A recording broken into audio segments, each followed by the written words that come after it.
Hi, David here with Independence Live. I've got Robin McAlpine with me. Robin McAlpine from Common Weal. Robin, how you doing? Very well, very well. It's good to be back on Independence Live as well. I mean, the viewers at home might remember that we did the All Yes morning press briefings together. Every day for the last 4 weeks of the campaign, we made a decent shot at trying to get the mainstream media to pay some attention to something other than trivia, and broadly failed, but it was a valiant attempt. It was indeed, it was indeed. A lot of new media actually came along and did some coverage there. I think a big question about the referendum, and we're not going to get into how gutted we are about not winning, etc., but do you think, were the electorate ready to believe in a new Scotland? And I'm talking here about the mass of the population. I mean, was there something fundamental? I mean, there was a fundamental groundwork that just hadn't been done. Okay, there's a couple of things. First of all, you've always got to be careful when you talk about a mass of people as if they're one thing, as if they have a collective entity. Yeah. It's a good metaphor, but it often doesn't really tell you what happened. Mm-hmm. My conclusion is that probably Scotland wasn't quite ready in that sense. The reason for that was that we really went from 0 to 100 miles an hour in the space of 3 years. Mm-hmm. So nobody was really campaigning for independence before 2011. Yeah. And then suddenly we had to take everybody from nowhere up until strong support in 3 years. Now that's not a long time to get a major new idea like that into the public consciousness. Yeah. And the other thing that I would be a little bit critical of is I'd have liked to have seen a lot more prep work done. I'd have liked to have seen much stronger option work in currency, on some of the regulatory and transitional issues. I think that would have made people feel better about it. What I don't doubt though, and this is the really important thing, from the day this kicked off, I said there's a majority for independence in Scotland. I thought it then, and I think it now. You're talking about latent majority. Yep. If you look at the polls, a week to go, and there was an opinion poll which said, if there's a no vote, should we rule out a referendum for at least another 10 years? And 60% of people said no. Oh. Now, if you've said, well, 60% of people say, well, something, I'd like a second shot at this. If it doesn't work the first time in the next 10 years, they're not really no voters. So I think there is a majority there. It was just 15% of them weren't sure if it was now. Where we were ahead was among decided voters. Now, I do think we'd probably nudged just ahead, close, maybe just a wee couple of percentage points ahead. That was among decided voters. Now, with the high turnout that we had, there is no way to know if there was ever a point in which a majority supported. I suspect there probably wasn't. I suspect a lot of the undecided voters were always going to tend towards the cautious outcome. But I don't think this is about, I don't think there's any point in beating ourselves up about confidence, about willpower, about desire. You don't win every fight. And it was a fight that was stacked against us. Yeah. It was a fight we'd never fought before. And a lot of people, including your good selves, a lot of people were learning this as we went along. All I can say is next time we'll know how to do it. At the moment, there's a very immediate concern, and that is the 2015 general election. What is the strategy here? I mean, there's an awful lot of talk about a Yes Alliance. Have you had your thoughts on that? Yeah. I mean, let's be clear. Labour is in a very, very problematic position. What it pretended to be in Scotland during the campaign isn't what it's about to be. So you can't impose austerity strategies assuming that Ed Miliband comes in and then claim that you're the social democratic alternative. And bluntly, I think a lot of people smell that. A lot of people sense that. I think bluntly, they were pushed by some of the Labour positioning into feeling they had permission to vote no. Labour gave them permission, a guilt get out to vote no. And they feel a bit dirty about it. That's an interesting one. I haven't heard that one before. No, that's what I think happened. Yeah. I think what happened was that those who were swithering yes, no, I don't think the vow changed anyone's mind. What I think the vow did was it gave those who fancied, who knew they should be doing something for Scotland, who knew that Scotland needed to be a new start, they knew that. And the vow gave them the permission to vote no in the belief that that might happen. And I think a lot of those people feel cheated. And I think there is a general sense of, God, what do we just do? So the question is, what does that mean for going forward? My argument is fairly strongly that, and I'm absolutely clear on this, I don't hate the members of the Labour Party. There are still good people in the Labour Party. There's certainly still a lot of good people who vote Labour. But I hate what the party's become. What the party has become is an institution of the British state. It's what its function, its primary function, during Iraq, during the financial crisis and the aftermath of the financial crisis, during the referendum campaign. What the Labour Party has done as a prime purpose, a prime role, has been to protect the interests of the British state, and it really hasn't challenged them. There's been no challenge coming from Labour. So if Labour's going to take a role of channeling working class votes into the acceptable face of the British establishment, then it's become a problem. Then it's become the barrier. And I think it needs to go. I think it needs to go structurally to enable change to happen. So I don't favour a yes alliance. Now, I'm very careful what I say here. Strategically, I think we need to go into 2015 with a clear acceptance that we did lose. We lost. And I think that while there's plenty of people, don't get me wrong, a yes alliance could win it. I think an alliance which says we are still independent supporters, but the game now is to get the maximum home rule and the maximum that we can over the next 5 years, decision by decision, for Scotland. So we're going to be, we're going to be there to hold whatever government comes into account. There's a good chance that the SNP or a coalition grouping could be the ballast in a coalition. And so if you pitch it in those terms, then I think it's in a stronger position. But yes, there's no doubt in my mind that those of us who really want to see sharp social change in Scotland, things get better now, we need to go constituency by constituency as best as we can, work as best as we can across the parties and as independents and individuals, and find whoever it is, whatever is the best candidate in each seat, and stand them on a platform which opposes austerity and the status quo. Okay, so essentially it's the naming, it's the actual title that they're fighting under. I'm not going to lose any sleep over it. I think that it is cleverer. It would be stupid stupid of us in the extreme if we ever said, actually, now we're not supporting independence or we've stepped back from that. So no, we have to stay absolutely committed to that. But there's also a reality that it's not going to change in the next couple of years. And I'm a big fan of not stepping out of reality for too long. We can't leave the reality of Scottish and British politics to wish it had been different or to dream about when it will be different. And it will be different.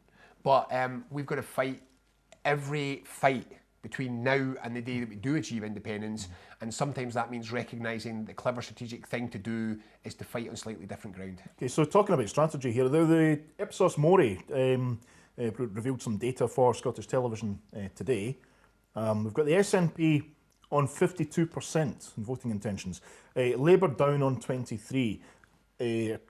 That would translate, obviously, it's slightly different when it comes to individual constituencies, but it would translate as 54 seats for the SNP versus 4 seats from Labour.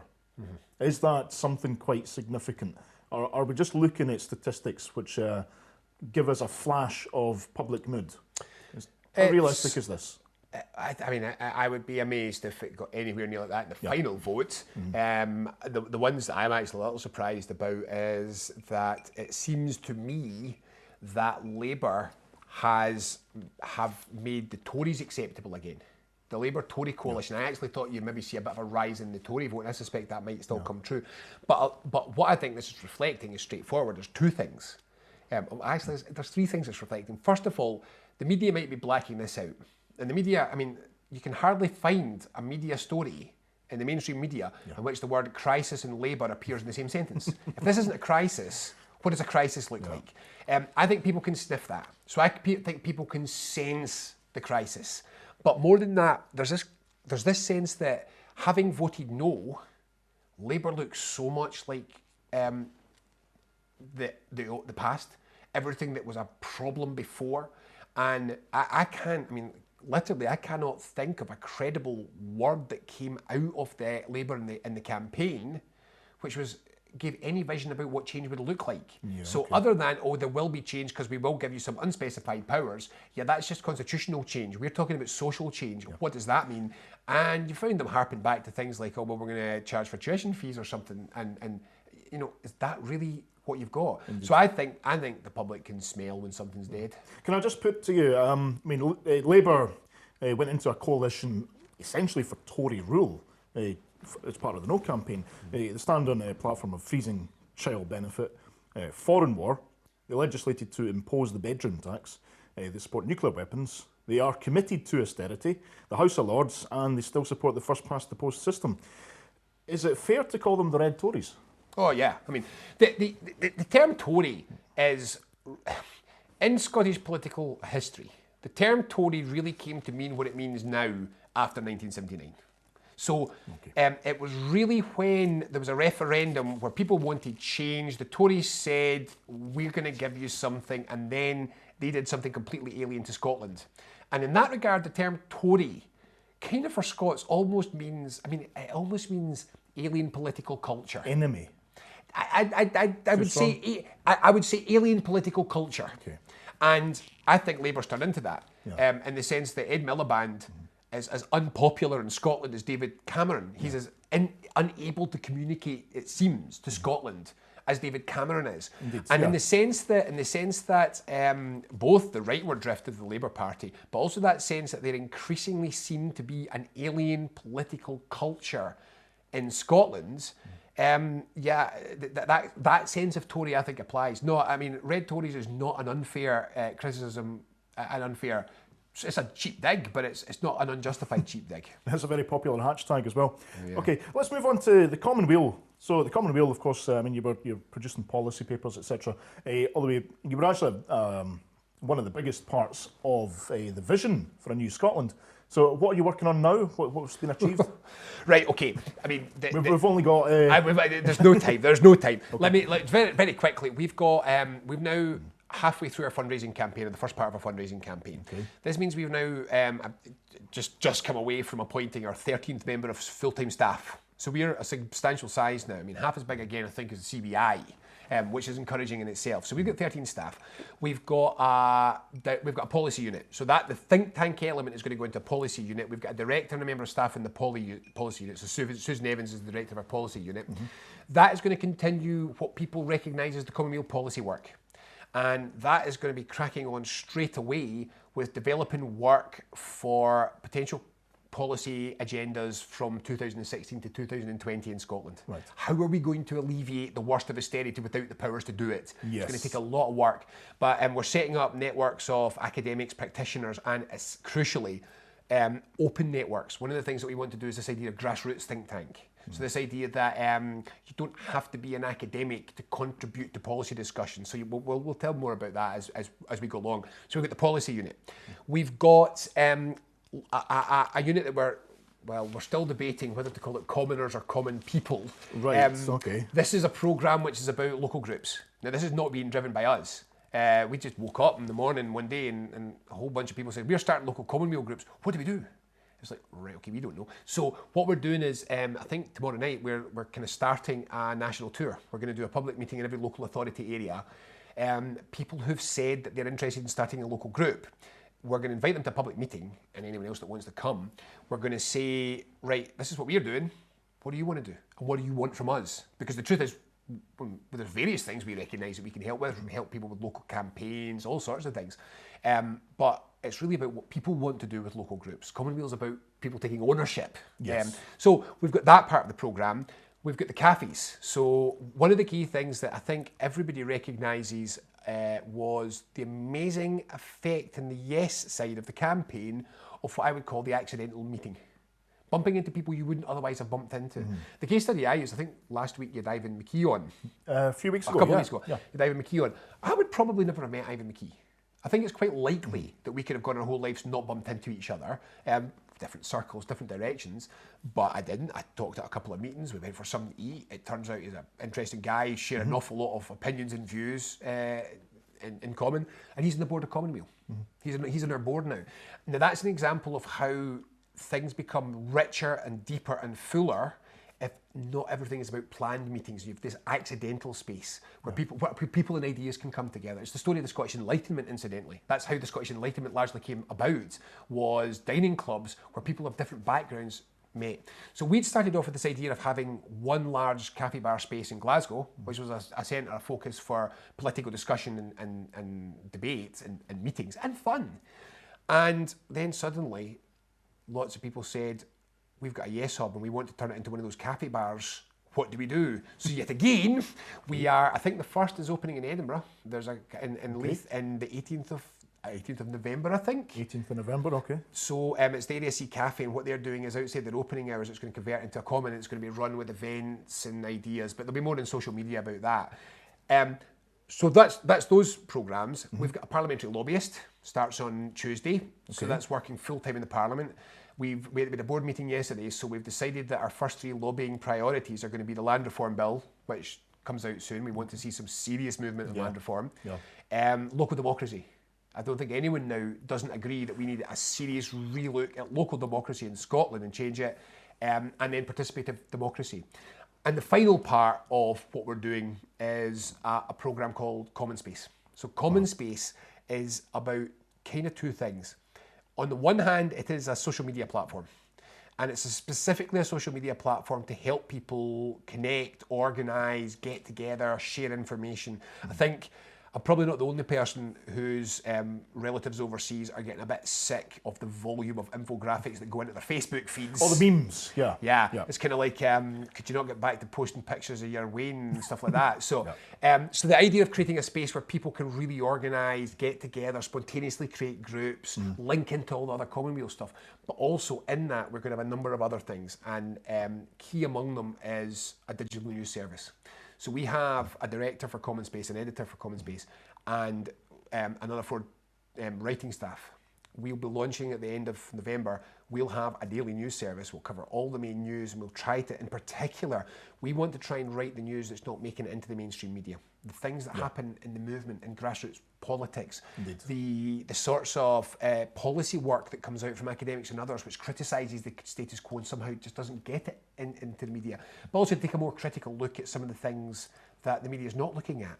So I'm just making this up just now, we're too late to the end, but we've got into the point now for that we've had a week of speculation about Jim Murphy becoming the Scottish Labour leader. Has anybody looked at Jim Murphy's affiliations? If you look at the organisations that Jim Murphy's a member of, Labour Friends of Israel. Well, it looks almost identical to what Liam Fox is a member of, and Liam Fox is considered hard right by the standards of the Tories. So is anybody looking into this? Has anyone really talked into the trade unions about where they're going to go with this? What's their position? So I think there's a phenomenal amount that's just not being covered, and we're going to take a shot at that. This is clearly quite an ambitious load of stuff, but now's not a time for us not to be ambitious in Scotland. Okay, so you have a lobbyist that's going to be a full-time lobbyist, 1 person, did you say, working in the Scottish Parliament. So now we're actually going to have a clear, direct input. How responsive are the MSPs to what's happening? Well, I mean, if we're completely understandably, we had a phenomenal amount of love coming out of many parts of the SNP and the Greens in the run-up to the end of the campaign. Understandably, at the end days, it was batten down the hatches and get this done. So we were not lobbying for the last year. We were not doing that work. We were out campaigning. So what I think is going to be very interesting is to what extent can we get politicians to move into this new Scotland, to move away from saying, yeah, these are quite nice ideas that we like to talk about and we like to hear people talk about, and it's really refreshing to hear this sort of thing. And now we'll go away to our same old comparatively closed policy forums and come up possibly with the same old policies we did before with a little bit of a sheen on them. Or whether people are ready to say, actually, something seismic, almost in the most directly figurative sense, seismic in the sense of plates are moving against each other. And will they respond to this? Will they recognise that 50,000 people didn't just join the SNP because they were completely satisfied with the policies the SNP has pursued over the last 3 years. And they will influence change in the SNP. They will also the Socialist Party and Green Party. They will drive change, and this is going to happen across all of the political parties. So I don't think there's any doubt. I think it's been a genuinely refreshing wake-up experience for a lot of politicians who did it. These were people who felt that they were in a minority pursuit, isolated, nobody gave a damn. And if nothing else, they now suddenly realise, actually, no, people do give a damn. And if that'll put some life back into things, well, apart from possibly the Labour Party, that'll put some life back into things as well. But if anybody, let's just be absolutely clear about this, Common Weal is not here to give anyone an easy time. if we find resistance, if we get into a point here where we're lobbying in the Parliament and we have SNP, MSP saying, we don't really want to offend the landowners, we're going to say it. So you're quite content to offend the movement that put you here because they damn well want land reform and they'll be demanding it. So we're not tame. We're constructive, we're not tame, and if we don't get positive, we'll press. Okay, are you going to be proposing workable structural proposals to local politics? I mean, I think we're one of the worst countries in the developed world for local politics, and it's not really our fault. It wasn't us that designed it that way, but it has been. It's Michael Forsyth. Sorry? It was Michael Forsyth. Michael Forsyth. He's not one of us. I mean, do you actually have solutions to some of those more structural barriers? We published previously, the Reid Foundation, it's on the Common Weal website and the library, a report called The Silent Crisis. Now, this was, I mean, I'm trying not to be too boheed about stuff that we've done, but The Silent Crisis was a landmark. It's the first time in probably about 30 years that anybody did a proper data analysis of the health and the state of local democracy in Scotland. And it's not that we are bad by a bit. We're bad at local democracy by such a phenomenal scale that it can't last. And when you've got COSLA setting up a committee to look at this, and the evidence to the COSLA committee is so overwhelming. I mean, Silent Crisis's data came up again and again and again. The evidence was so overwhelming that COSLA concluded something significant has got to be done, which is that's a case of a turkey actually voting for Christmas. Indeed. You've got to be getting some action from this now. There has to be some action, and it's not just abstract. When I was talking about local Common Weal groups and what they might do, I don't want them to see themselves as an outpost of a central organisation. Common Weal's very much about a state of mind. It's about an approach, and part of that approach is to stop expecting other people to fix things for you, to do what needs to be done to change your community, your environment, your surrounding, your company, your whatever it is. You need to be active. We can't be passive. And this idea that someone's, if we light the flares, someone will come and save us soon. Nobody is coming to save us. They're not coming to save your community. They're not coming to save your business. They're not coming to save your household. You've got to get active and you've got to shape these things. We need the powers locally, which means that local Common Weal groups it's not just about moaning about what's wrong in your town, it's about getting the power repatriated to your town so that once you've had your moan, you can decide what to do about it and you can get it done, or you can stop moaning, one or the other. Okay, I'm glad to hear that. Land reform, I mean, there is something central to this, that land is a commodity with a fluctuating value, which is bought and sold on markets. And that seems to be the fundamental problem with trying to implement reform of the land. I mean, do you have a... Well, it's not the problem with implement, that's the reason why we've got to implement the land reform. Sure. The land reform is becoming an iconic issue. I'm going to admit that it wasn't particularly high in my radar a couple of years ago. It kind of seemed almost geographically distant. And of course, I've discovered I was completely wrong. This is an ignorant understanding of land and what it's done. The economic role, we've got a country where we can't get productive land for all sorts of purposes, and we've got all this potentially productive land which is being kept unproductive for speculation. We've got the crushing the life out of dispersed communities and not enabling the development, the expansion, the places, partly because they can't get that economic life. But I mean, there's so many different reasons why we have to do something about it.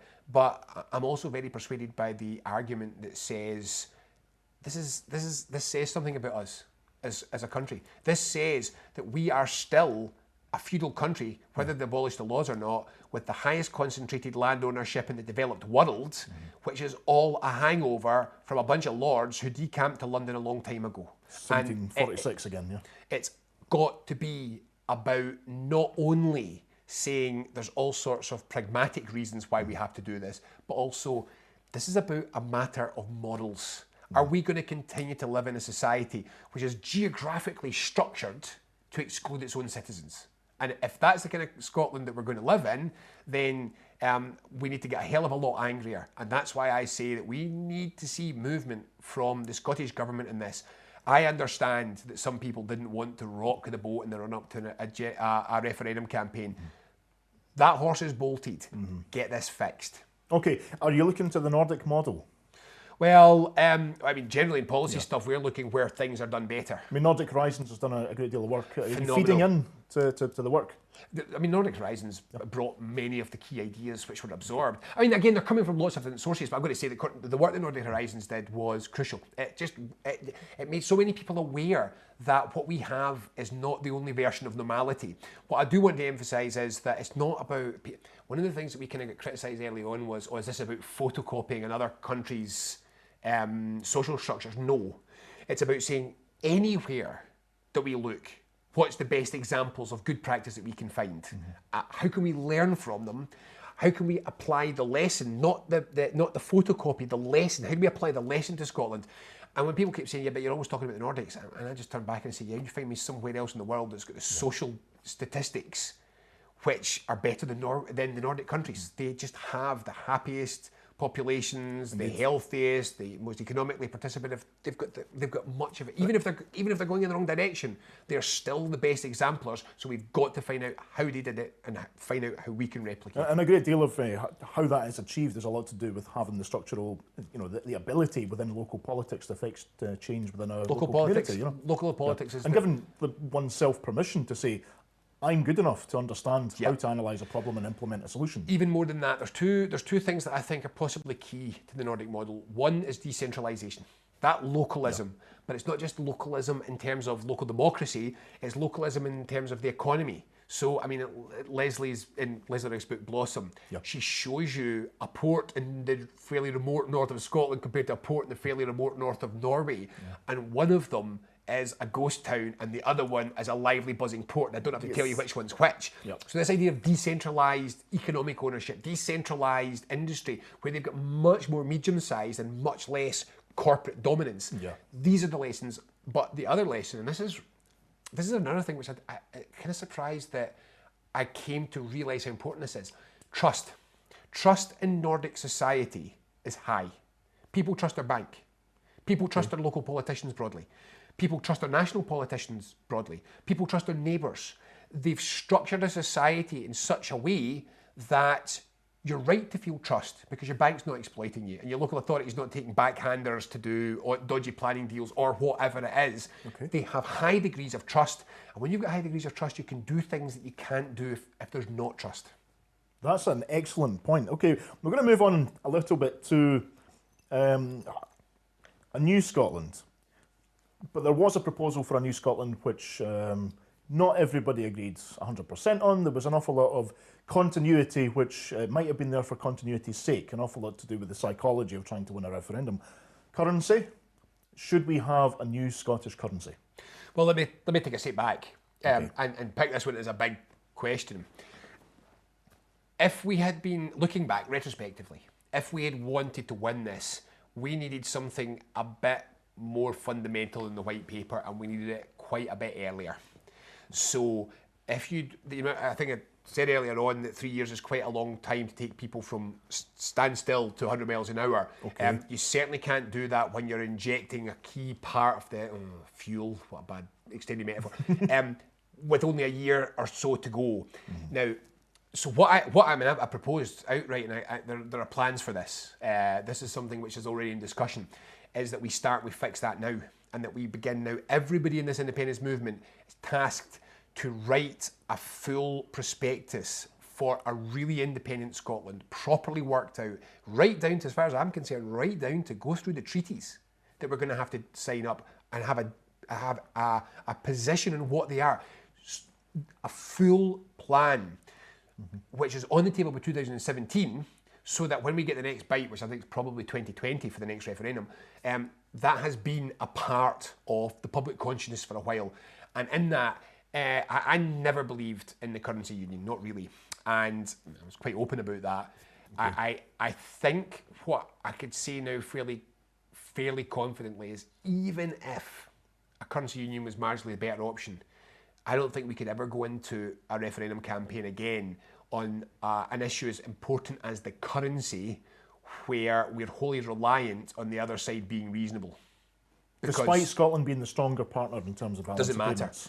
tactically, this is now me. I mean, I could put two hats on with this one. I have some passing interest in monetary economics. Yes. With that hat on, I would go for a separate currency, right? But if I take that off and I put my strategic hat on, I would still go for a separate currency. But this time, I would be saying, we saw what happens.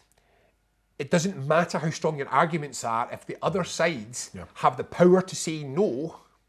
Even if you think they're going to bluff, if they're bluffing or they're going to change it, if they've got the power to say no, you can't build your case in that. Okay. So strategically, we need a fully worked out, there's nothing they could do to stop it plan for key things like currency, the same pensions, the same falls into pensions, social security, and overall fiscal management of the budget. We needed more substantial work, in my opinion, to demonstrate just how Scotland would not only, the argument that we'd be self-sufficient and able to, no question about that, but I'd like to see a little bit more show and a little bit less tell. Okay. You do have a vision for a new banking system in Scotland? Yeah.